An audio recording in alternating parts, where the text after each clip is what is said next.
নজিরবিহীন ইতিহাস সুপ্রিম কোর্টে সাধারণ মানুষের অধিকার রক্ষায় এজলাসে দাঁড়িয়ে সরাসরি সওয়াল করলেন মুখ্যমন্ত্রী মমতা বন্দ্যোপাধ্যায়, যা মুহূর্তেই উস্কে দিল ৩২ বছর আগে বালুরঘাট আদালতে তার সেই লড়াকু আইনজীবী সত্তার স্মৃতি।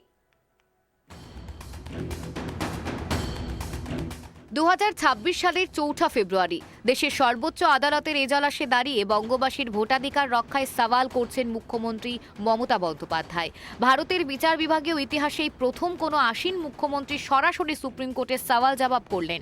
দিল্লির ঐতিহাসিক মুহূর্ত উস্কে দিল দক্ষিণ দিনাজপুরের বালুরঘাটের ৩২ বছরের আগের এক হাড়হিম করা স্মৃতি।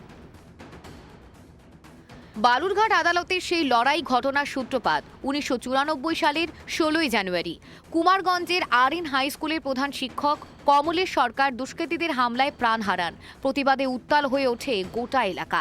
পরিস্থিতি নিয়ন্ত্রণে আনতে পুলিশ ১৬৭ রাউন্ড গুলি চালায়, যাতে মৃত্যু হয় পার্থ সিংহ রায় নামে এক যুবকের। পুলিশ ১৯ জন আন্দোলনকারীকে গ্রেপ্তার করলে বালুরঘাট আদালত তাদের জামিন নাকচ করে দেয়। তৎকালীন বিরোধী নেত্রী মমতা বন্দ্যোপাধ্যায় নিহতের পরিবারের সঙ্গে দেখা করতে হিলিতে এসেছিলেন। ছাত্রদের জামিন না হওয়ার খবর পেয়ে তিনি নিজেই সওয়াল করার সিদ্ধান্ত নেন। ১৯৯৪ সালের ১০ ফেব্রুয়ারি বিশিষ্ট আইনজীবী শঙ্কর চক্রবর্তী ও সুভাষ চাকির সহযোগিতায় কালো কোট গায়ে চাপিয়েই বালুরঘাট আদালতে দাঁড়িয়েছিলেন মমতা। তার সেই লড়াকু সওয়ালে সেদিন মুক্তি পেয়েছিল ১৯ জনই।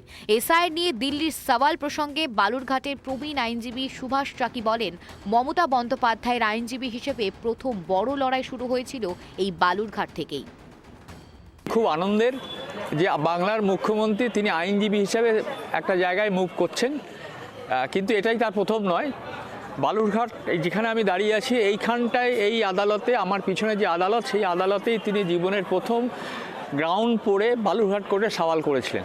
তার পরবর্তীকালে বারাসাতে করেছেন, আলিপুরে করেছেন। এই আইনজীবী হিসাবে কোনো আইনজীবী যদি সুপ্রিম কোর্টে ভালো সওয়াল করে, ভালো বলেন, বা আইনজীবী হিসাবে যিনি যদি সুপ্রিম কোর্টে লড়েন, তাহলে নিশ্চয়ই এটা আমাদের আইনজীবী হিসেবে আমি এটা গর্ববোধ করি। নিজের পরিচয় ছাপিয়ে মমতা বন্দ্যোপাধ্যায় যে বারবার জনগণের আইনজীবী হয়ে উঠেছেন, বালুরঘাট থেকে দিল্লি এই দীর্ঘ পথ চলা তারই সাক্ষী। Bureau report, KTV Bangla.